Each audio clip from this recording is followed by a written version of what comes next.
So my topic today is see how we do this. Many-body quantum dynamics and how to address it numerically using matrix product states. Now, I have to admit that this is not an area I'm an expert in. I wrote one paper about this. And that paper had to do with coming up with a truncation program for describing density matrices in terms of MPSs and then describing thermalizing systems.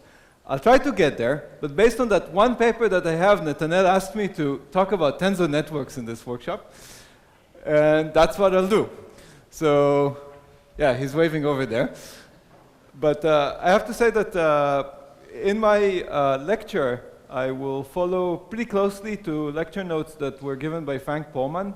I don't know if Mirav managed to forward it to you or not. Did you get the information? You did not. Well, it's on the website. Okay. So how many of you have met Frank Pohlmann?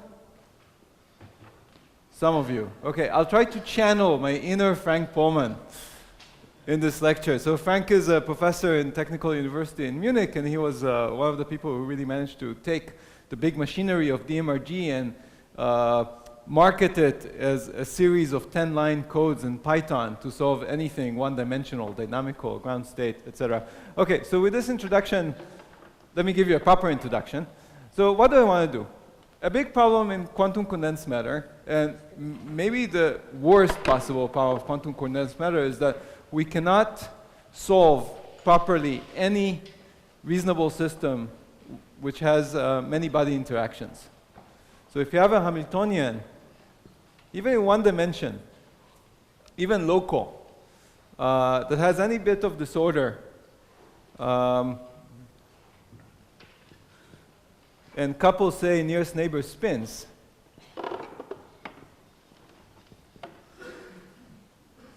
we're hard-pressed to write an exact solution for it. There are specialized solutions for uniform Hamiltonians in one dimension, known under beta ansatz and stuff like that, that usually scares us away pretty quickly.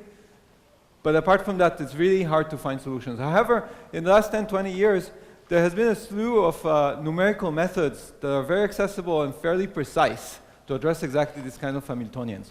What do we want?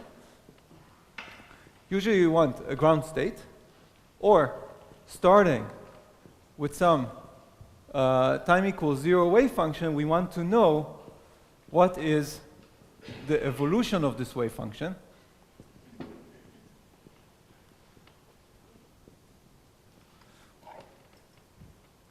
And know what the system is going to do at any time in the future. So what's the problem, really? What is the problem in doing this, in going from a many-body Hamiltonian to the ground state or to the time evolution? I think one of the biggest problems is that the Hilbert space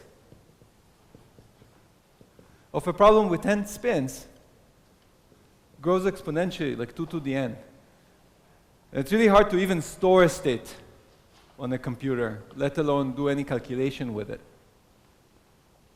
All right, so I see that I appear as a shadow to you. So where's the light? Aha! This way I will be in the light, right? Also close to the board. So how about this? Oh yeah, this is good. Okay, so I have to, but then I won't see what I'm writing, so I have to remember what I'm writing. So what is the solution that I'm going to suggest, or the approximate solution I'm going to suggest? It consists of two steps.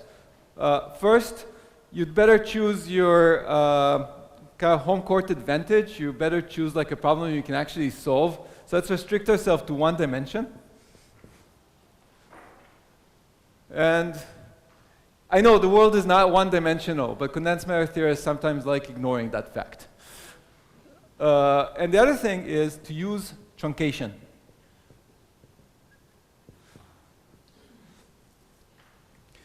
Obviously, we don't want a Hilbert space that's so large to be exponentially large in the number of spins. It would be much nicer if we can make this to be of order, say, chi-squared times the size of the system times the dimension of the local Hilbert space at each site. That would be much more doable, right? And even if we choose chi to be 100, this would still not be a lot of numbers, as opposed to something like this.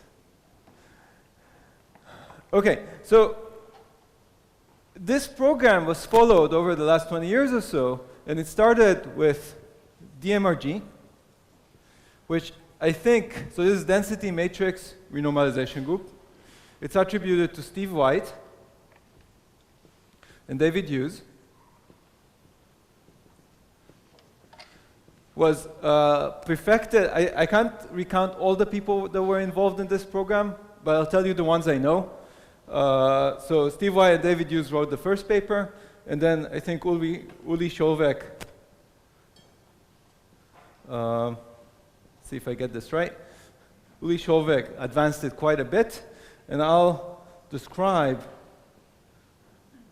the later developments partially attributed to Frank Pullman. And I'm saying partially not because it's not possible that he did it all, it's just because I don't know how to attribute the credit for all those things really properly. So I'll fall back to my lack of expertise in this particular field as an excuse for not giving exact credit to everybody who was involved.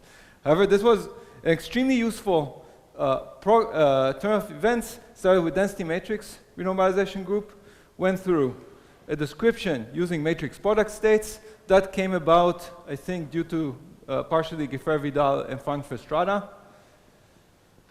I think that's how you write Verstrada.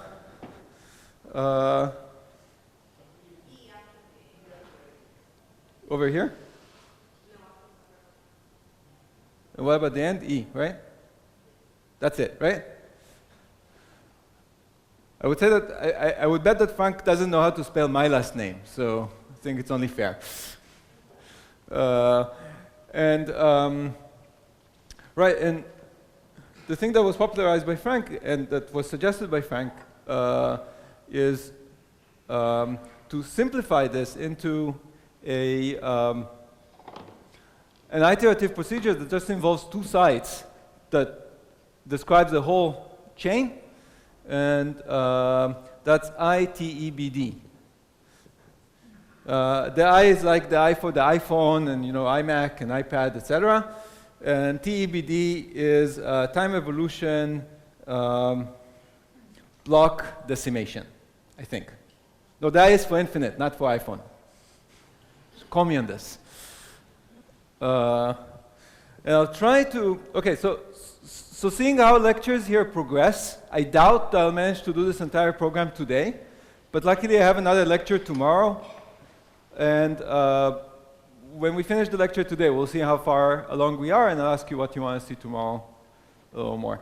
All right, any questions before I start? Any things you want to see or question you want me to emphasize? Anything on your mind? You good? All right, give me an example of a one-dimensional Hamiltonian that you like for spin-halves chain. Anybody? Anybody who had experience with spin-half chains? What Hamiltonian do you want me to write up here? What? XXZ. Okay. Any other examples? That's it? Just XXZ? Heisenberg. You can claim that's connected to, that's included in XXZ. So HXXZ, that's a good example for something we would like to solve. Sum over I, J, Si x, Si plus 1, x plus Sy, plus a different coefficient ZZ. That's one example of, that's a Hamiltonian that also describes fermions interacting on 1D. Other examples you like? I'm really surprised that when we talk about like spin-half one-dimensional systems, you don't come up with transverse field Ising model as the first thing. It's a much better Hamiltonian to look at because we can solve it exactly, even without numerics and without anything. So I'll just write it here as another example. So sometimes it's called quantum Ising.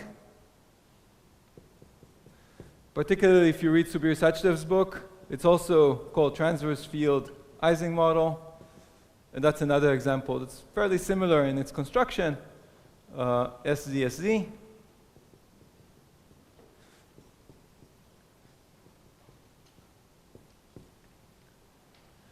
So check out the structure. We have an interaction. We cannot solve this one we cannot solve with 3 fermions. However, the Hamiltonian only touches in each term 2 sites.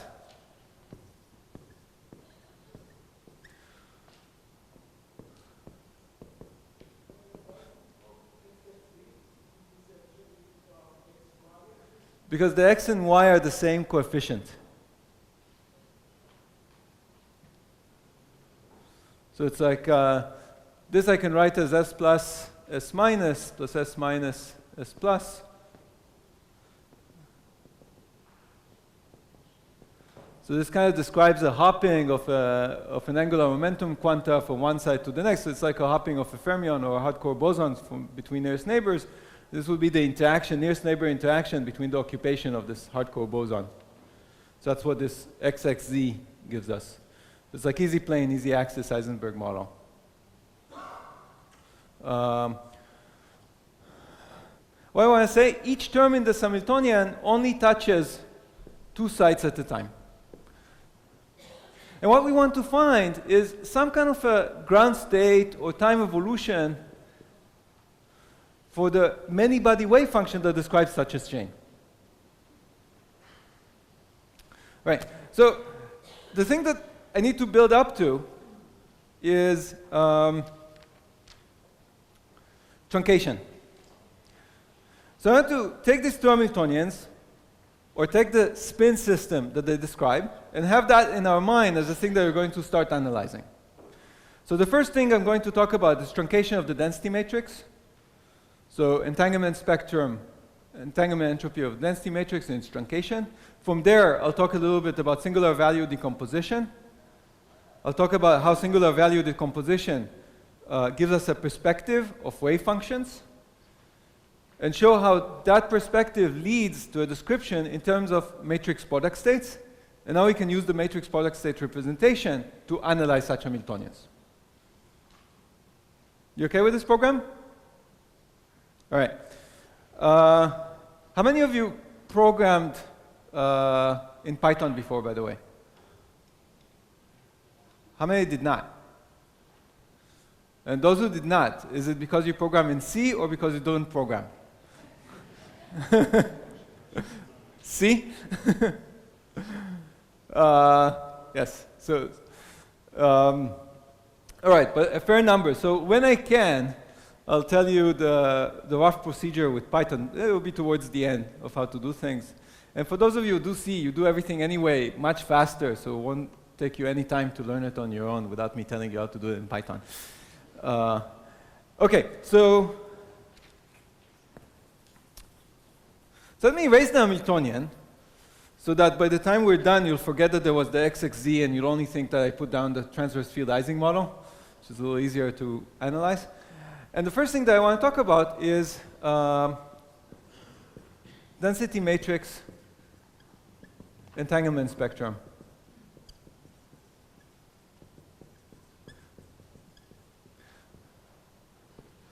Okay, so for a chain of spins, each spin, let's call them S1, S2, S3, S4, S5. It's good to have spin halves in mind. It's not essential, but let's have spin halves in mind, just in case.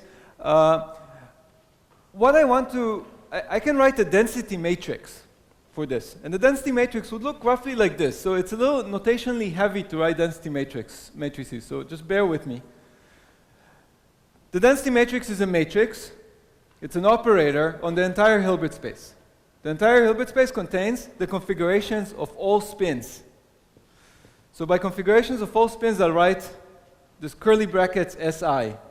That would mean sum over up, up, up, down, down, up, down, up, up, up, down, down, down, down, up, etc. So like a binary number representation of all the numbers between 0 and 2 to the n minus 1. And then this would describe the ket that goes in the density matrix. The density matrix itself is a collection of numbers between a space that's 2 to the n large to another space that's 2 to the n large. But the second space will put a prime, that will be the thing that goes in the bra.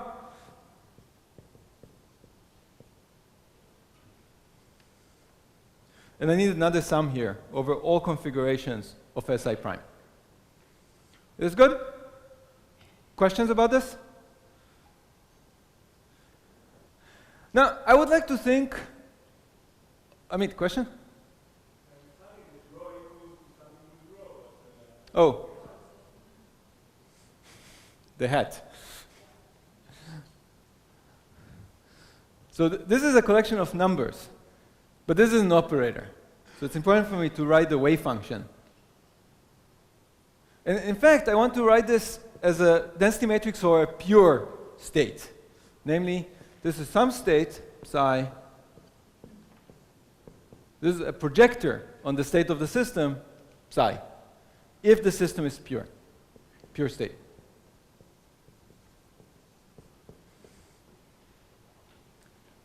And now what I want to say is, look, what we would like to ask right now, and I can make some jokes about whether it's a good thing to ask or a bad thing to ask, but history shows that it was a good thing to ask. How much entanglement there is between some part of the system and the rest of it. So let me erase this confusing diagram for a second in favor of a slightly less confusing diagram. So S1, S2, all the way to SR, SR plus 1, Sn. I would like to ask how much connection, how much entanglement, how much correlate, let's keep an entanglement there is between this part of the system, the left side, and the right side. And there's a procedure for doing it. The procedure for doing it is calculating the reduced density matrix on one of the sides. So let's do that for a second. The reduced density matrix is the following object. So say the reduced density matrix on the left is the trace over all the spins. Actually, I should write it like this. I smaller, the trace on the, sorry about this. I bigger or equal R plus 1. I think my notation is kind of lacking. Sorry, I didn't mean to write it like this.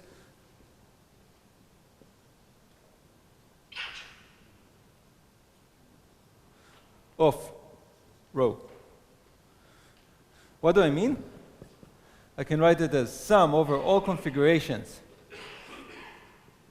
Si with I between R plus 1 and n of this Si rho Si.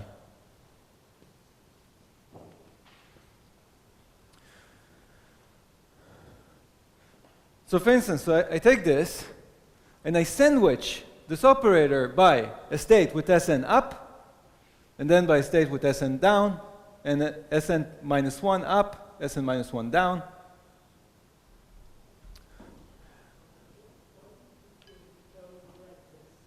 What?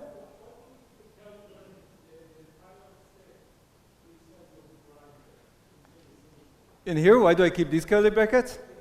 Because I've been struggling a little bit with how to write the notation. Really, I should write a tensor product of all those spins. S1, S2, S3, S4. But I'm lazy. I don't want to write this tensor product.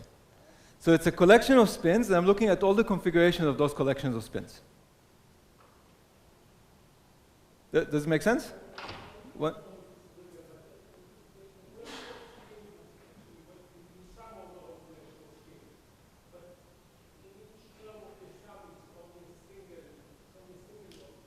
It's only a single what? Yeah, so it's only one string, one state from the Hilbert space in the sum in each term, and then you sum over all of those terms. What? It's like you know, if I had all the spins here, it would be the full trace, no? Yeah, so I have a partial trace. So let me ask. So what I have in the end is an operator. Now, the sum spins involved in that operator is going to be an operator here over what Hilbert space? Can somebody say? What? Smaller Hilbert space. But which one? No, the one that what? Okay, let's do it like elections. How many think it's the spins to the right? How many think is the spins to the left? How many do right? Left. Yeah, why aren't Israeli elections like this? Yeah, it's the spins to the left that are left out, so that remain, because we traced out over all the ones on the right. Right? So here I'll have I going from 1 to R. I also need S prime I from 1 to R.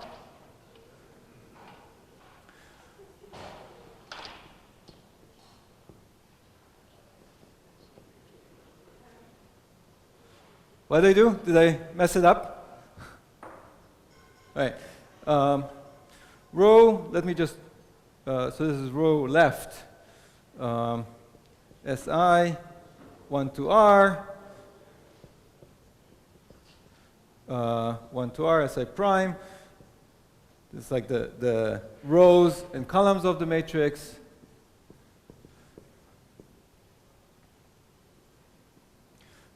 So I have a reduced density matrix. Is this density matrix, could this density matrix be written like this?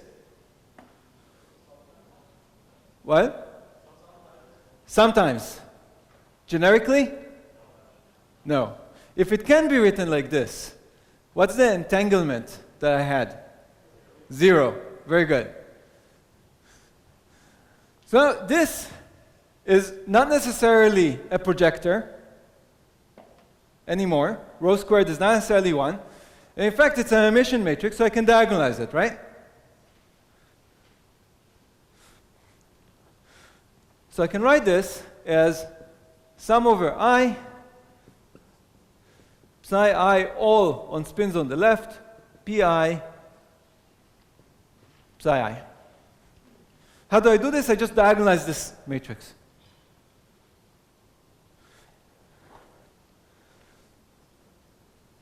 These PIs are called the entanglement spectrum of the system.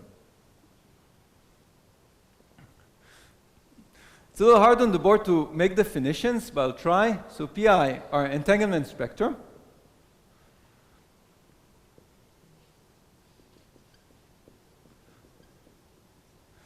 And actually, for those of you who are fans of entropy and things like that, the von Neumann entropy is computed with respect to these PIs. That's the von Neumann. Now I have a bit of an embarrassing question. Am I spelling von Neumann right?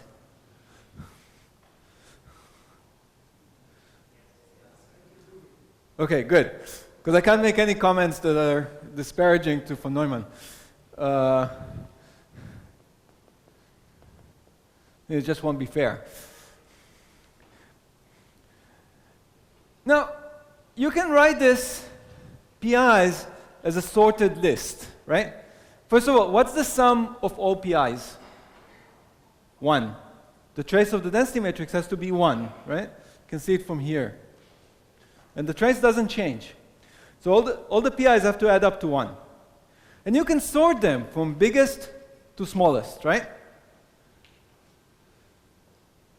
So if the PI is this list, which is, I don't know, 0.9, 0.05, 0.04, 0.00, something. We have a lot of these numbers. In fact, if I put the barrier in the halfway, it would be square root of 2 to the n numbers. Right? Sorry, not square root. Yeah, square root of 2 to the n numbers. Square root? Not square root. Half. 2 to the n minus 1. Right? No. Sorry, I'm confusing myself. It's the Hilbert space of half the system. Half the system is 2 to the n over 2. Right? That could be a lot of numbers. But you can see what I'm going to say, right? Maybe, past a certain number, you can just say that everything is 0.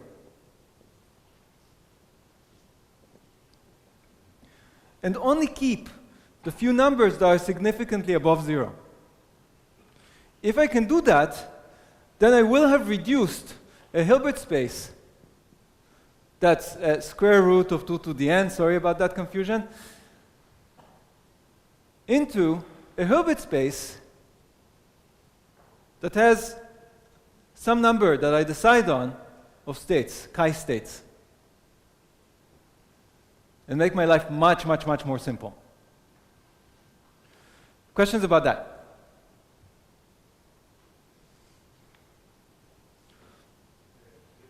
Yeah.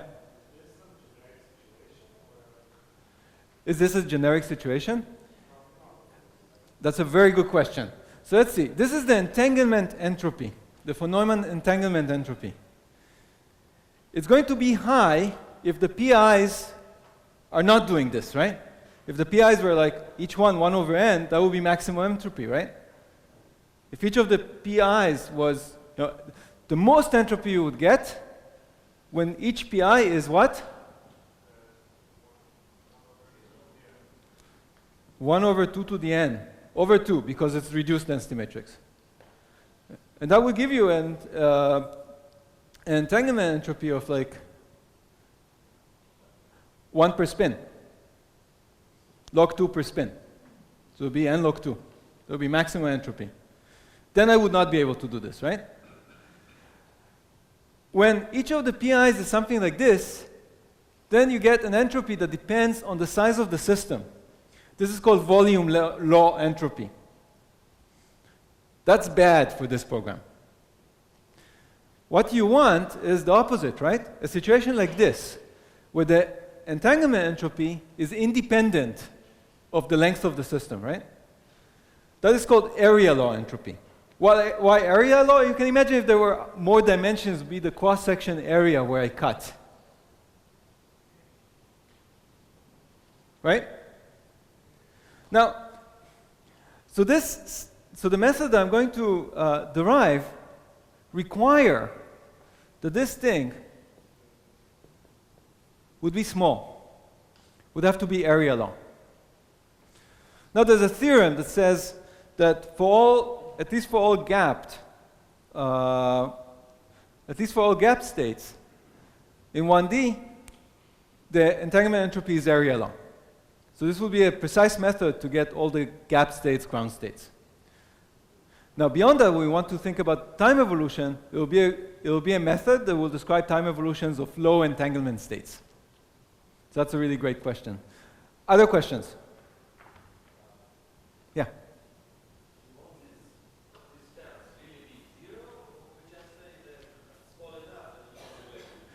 So in practice, they can be small enough that you can neglect them, but they could also be 0.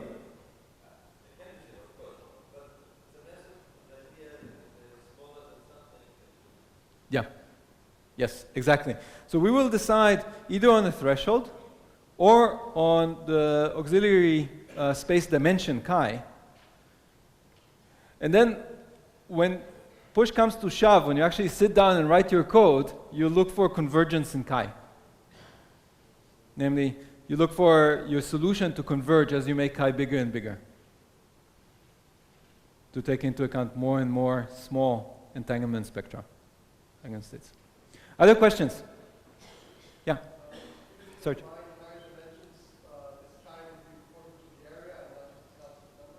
So could you repeat that? What is just Oh, but it won't be constant if I have more chains, right? It'll be some number per chain. So the cross-section area of a chain is dimension 0. For a surface, it will be dimension 1.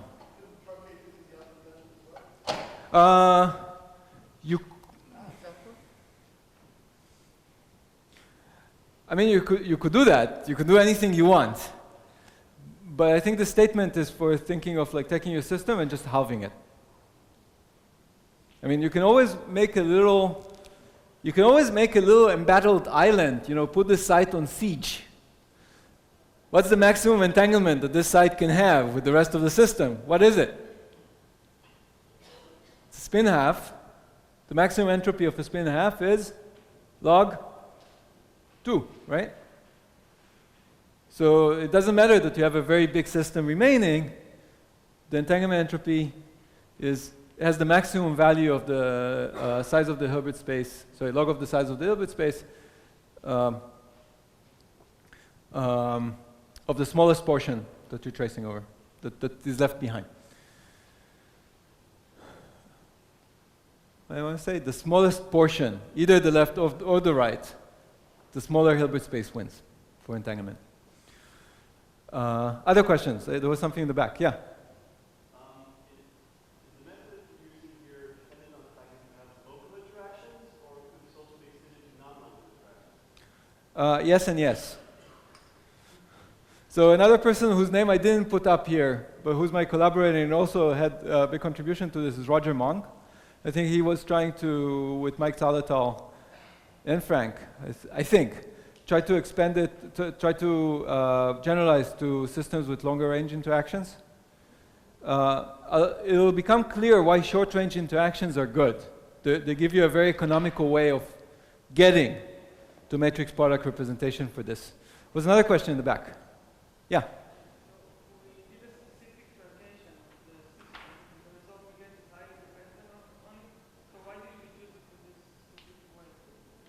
It's a very good question. I think it's because of the locality of the Hamiltonian that you choose this. The Hamiltonian is local, so you expect that entanglement structure would also be spatial. But certainly for different problems, you may want to do it in different spaces. Like you could imagine pretending that the space is momentum space or some other space. Yeah, that's a very good question. It's the locality of the Hamiltonian, I think, that dictates. Amit? I erased it already. Yeah, so maybe underlying this assumption, which I didn't say because people apply this also to things that don't obey this.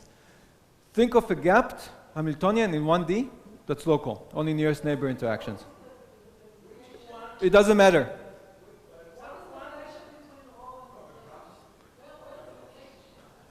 Yeah, so if you want H, then the next thing that we're going to do is to try to see how to use this logic to find the ground state of some Hamiltonian.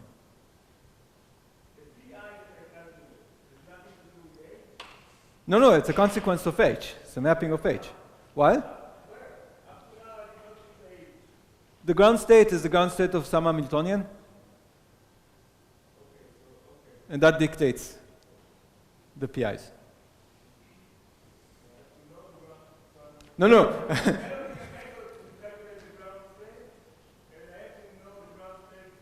No, you don't. We're talking about general properties of states that emerge as ground states of local Hamiltonians. Here, yes, I give you a state. But you don't write the code yet. Do you write code? Okay.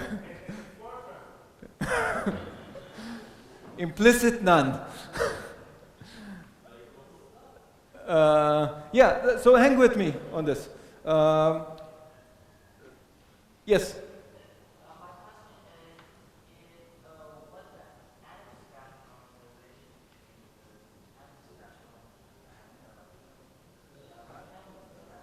Yeah, energy gap is not apparent in this structure,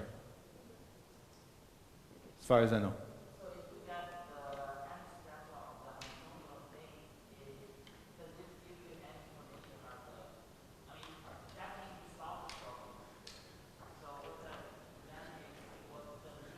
No. So think about this not as finding the excitations. You want to find the ground state correlation, say. You want to know how spin 5 is correlated with spin 25. For that, you need the ground state. You don't care about the excitation so much. Of course, when you calculate it quantum mechanically, you go through virtual excitation, so that's how they come in, but it's in the state. All right, other questions? Okay, so now I want to shift this into from the density matrix, I want to shift it to wave functions. So on the way, I need to talk about this technique called singular value decomposition. How many of you have done singular value decomposition before? How many have not? About half-half, that's what I thought. So I'll go half speed. But it's something that's intuitive. So I'll erase this.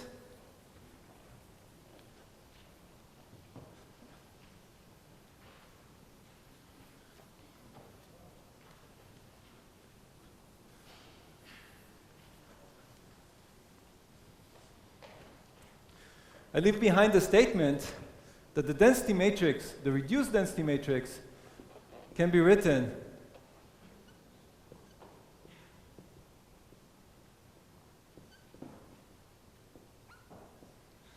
as this set of projectors. So let's remember this. And now say, so singular value decomposition. If you have a matrix that's Hermitian, you can diagonalize it, right? Always. Well, it might be hard, but in principle. So there exists a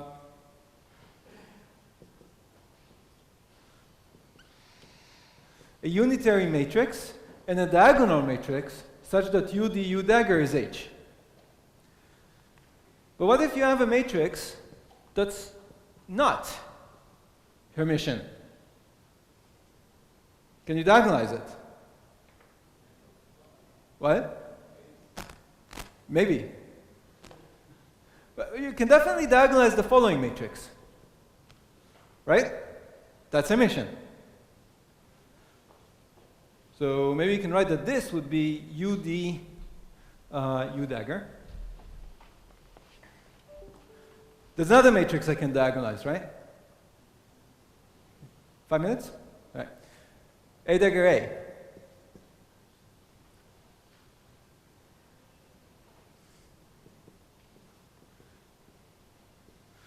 Is it the same D?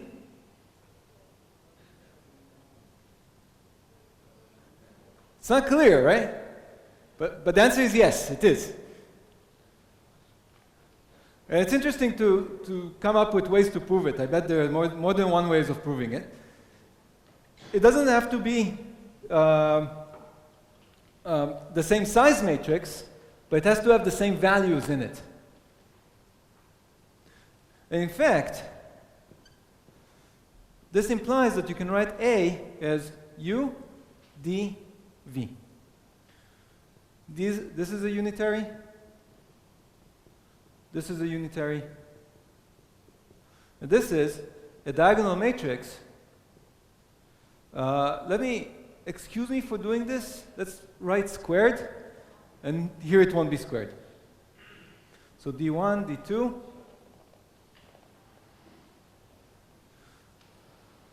All the way to the n. Now, A doesn't even have to be square for doing this. But D will have to have the dimension of the largest dimension, dimension, either the column or the row dimension. And the numbers here that are non-zero will be as the number of the rank of the matrix A.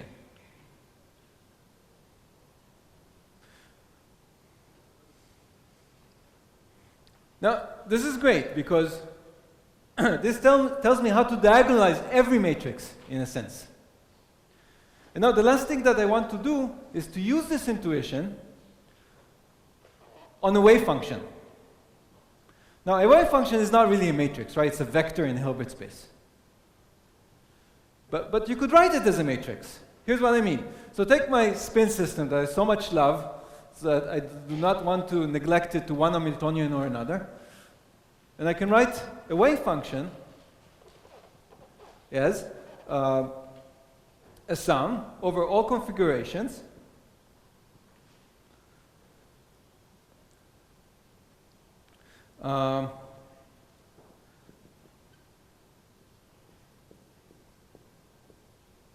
like this, right? So this is a number for any spin configuration. That's the wave function of this object, right? But I can also, so this object, I can write also like this. I can break down the spins to be one set between 1 and r, and another set between r plus 1 and n.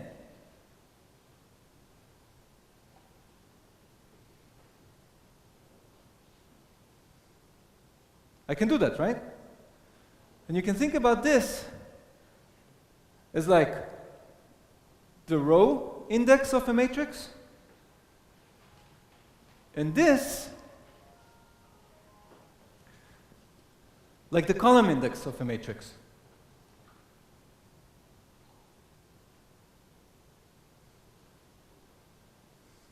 Right? What? Can I what? Explain this? Yeah, so let's take an example of two spin halves. And maybe if I don't get a chance to explain it well, I can start with this next time. So for two spin halves, I can have psi S1, S2, right? This is two-dimensional. This is two-dimensional, right? There are 4 numbers in this, right? But I can think about this. I can think about the wave function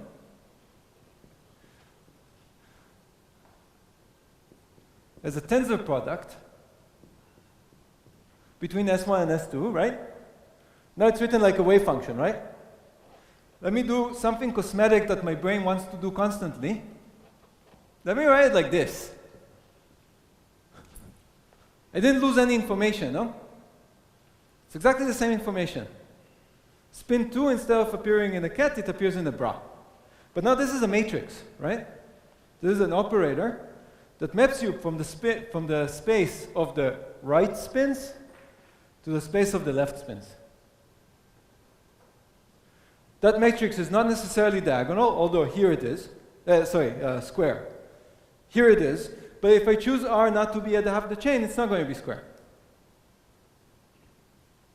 And now I can do SVD to this state. So it was a question. No questions? So I should conclude in a minute or now? What? A minute. Okay. So I want to apply this kind of program to the wave function.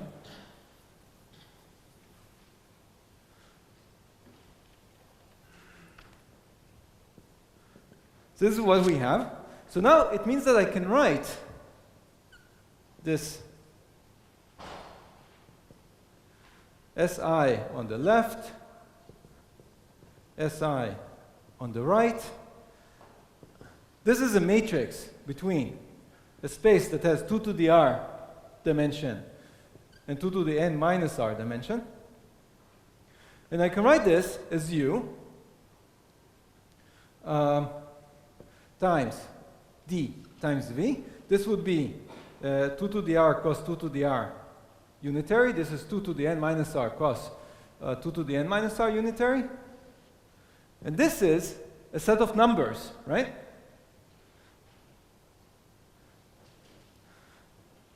So here I can write this. Let me expand a little bit. So S of the left, S of the left prime. There's a set of numbers. Actually, sorry about this. Sorry for doing this. Instead of writing the S prime to the left, let me write X, some index X.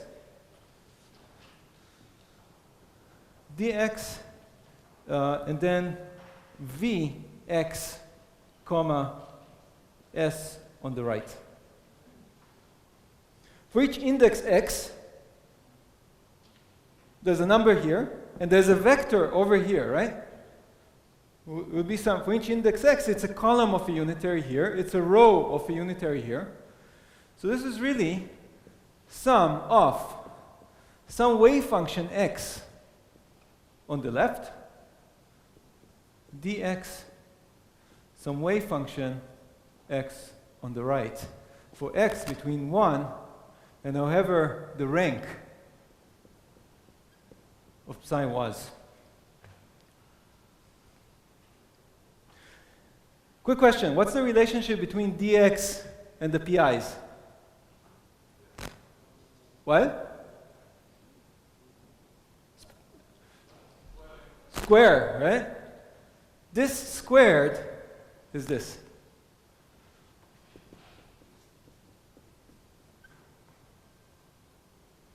I mean, those dx's, we don't have any strong expectations from them, so we have to absolute value them before we square them.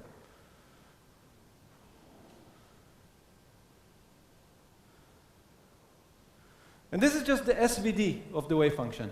And now, what I wanted to say is, we can take this dx and truncate it in exactly the same way that I suggested truncating the pi before. Maybe that's a good place to stop and use this for the program tomorrow to show how this emerges as a matrix product state numerical system.